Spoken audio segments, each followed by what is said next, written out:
সামনেই তো কদিন পরে শিবরাত্রি আসছে নাকি গো মায়েরা? শিবরাত্রি ব্রত আপনারা সবাই পালন করবেন তো? হ্যাঁ। আবার অনেক সময় অনেকে বলে শুনছি যে শিব ঠাকুরের প্রসাদ নাকি বৈষ্ণবদের খেতে না, তাই তো? শিব ঠাকুরকে পুজো দেওয়ার পর শিবের প্রসাদ বৈষ্ণবকে পেতে নাই, তাই তো? হ্যাঁ।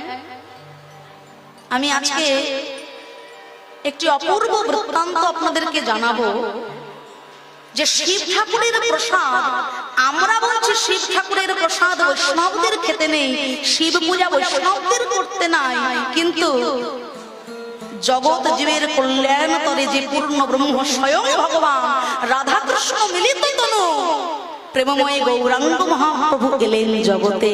তিনি নিজে পূর্ণ ব্রহ্ম স্বয়ং ভগবান হয়ে দেবাদিদেব মহাদেবের প্রসাদ গ্রহণ করেছে। এই তথ্যটি আমি জানিয়ে রাখলাম, যেহেতু আমি জানলাম, হয়তো আপনারা অনেকে জানেন, হয়তো অনেকে জানেন, তথাপিও আমি অনেক জায়গায় অনেক কীর্তনিয়ার মুখেও শুনছি তারা বলছেন যে শুধু শিবের পূজার প্রসাদ খেতে নেই। হ্যাঁ, শুনেছি আমরা, অভিশাপ রয়েছে, সেই জন্য শিব ঠাকুরের পূজার প্রসাদ খেতে নাই। কিন্তু তাই যদি হয়, খুব অপূর্ব দৃষ্টান্ত আজকে আমরা দেখে খুব আনন্দ পেলাম।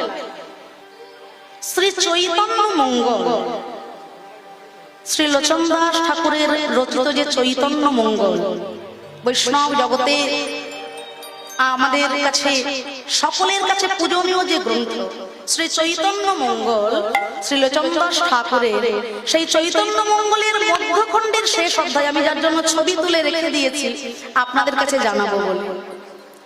অনেক অনেক কীর্তনিয়ার মুখে শুনেছি যে শিব পূজার প্রসাদ খেলে কুকুর জন্ম লাভ হয়, অভিশাপ আছে সেই কারণে, তাই তো? অভিশাপ আছে সেই কারণে কুকুর জন্ম হবে শিব পূজার প্রসাদ খেলে। কিন্তু এই জায়গায় কি বলছে দেখুন, চৈতন্য মঙ্গল শ্রী চৈতন্য মহাপ্রভু প্রণীত, তিনি নিজে স্বীকৃতি দিয়েছেন। এই মতো মহাপ্রভু করে শিব স্তব, চতুর্দিকে মন্ত্র পড়ে সকল বৈষ্ণব। মুরারি বুঝিলা পণ্ডিত দামোদর, শিবের নির্মাল্য কেন লইল ঈশ্বর। চৈতন্য মঙ্গল এই জায়গাটা পড়ে আমার বড় ভালো লাগলো।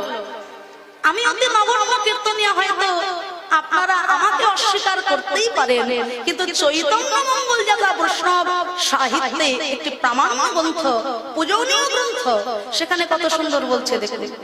এই মতো মহাপ্রভু করে শিবস্তব, চতুর্দিকে মন্ত্র পড়ে সকল বৈষ্ণব।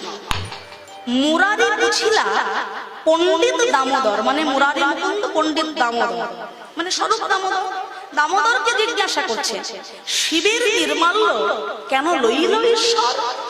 শিবের নির্মাল্য পেলে কুকুর জন্ম লাভ করতে হয়, ব্রাহ্মণ অভিশাপ দিয়েছে, এত অভিশাপ আছে, তাহলে মহাপ্রভু কেন শিবের নির্মাল্য গ্রহণ করলেন। এইবার তখন দামোদর কত সুন্দর উত্তর দিচ্ছেন দেখুন। শিবের সেবক যেই শিব সেবা করে, উচ্ছিষ্ট না লয় হয় ভেদ ভাব। যারা শিব পূজা করতে গিয়ে হরি আর হর ভেদাভেদ জ্ঞান করে, শিব পূজা করতে গিয়ে হরি আর হর, বিষ্ণু আর শিব যারা ভেদাভেদ চিন্তা করেন, তাদের উদ্দেশ্যে অভিশাপ দিয়েছে। কত সুন্দর বলছেন দেখুন, শিবের সেবক যেই শিব সেবা করে, উচ্ছিষ্ট না লয় হরি ভেদ ভাব করে, তাহারে ব্রাহ্মণ সাপ কহিল এ তত্ত্ব, অশুদ্ধ তাহার মতি না জানে মাহাত্ম্য। অভিন্ন করিয়া যে করয়ে চিন্তন, শিবের নির্মাল্য সেই করয়ে ভক্ষণ। শিবের নির্মাল্য খায় অভেদ চরিত, সেই তো অধিক হয় স্ত্রী হরির প্রীত। শ্রী চৈতন্য মঙ্গল শ্রী চৈতন্য মহাপ্রভুর প্রণীত, শ্রী লোচন দাস ঠাকুরের রচিত শ্রী চৈতন্য মঙ্গলের মধ্যখণ্ডের শেষ অধ্যায় কত সুন্দর কথা বলে দিলেন। শিবের নির্মাল্য খায় অভেদ চরিত, সেই সে অধিক হরি হরের প্রীত। তাহলে শিব আমরা কখনো যেন ভেদ ভাব না করি। তাই দেবাদিদেব মহাদেব পূর্ণ ব্রহ্ম স্বয়ং ভগবান যিনি, তিনি দেবাদিদেব মহাদেব, তার কোনো ক্ষয় নাই, তার কোনো লয় নাই। শিব ঠাকুর এমনই আশুতোষ। আশুতোষ মানে ভক্তের অল্প ডাকেই তিনি হন সন্তুষ্ট।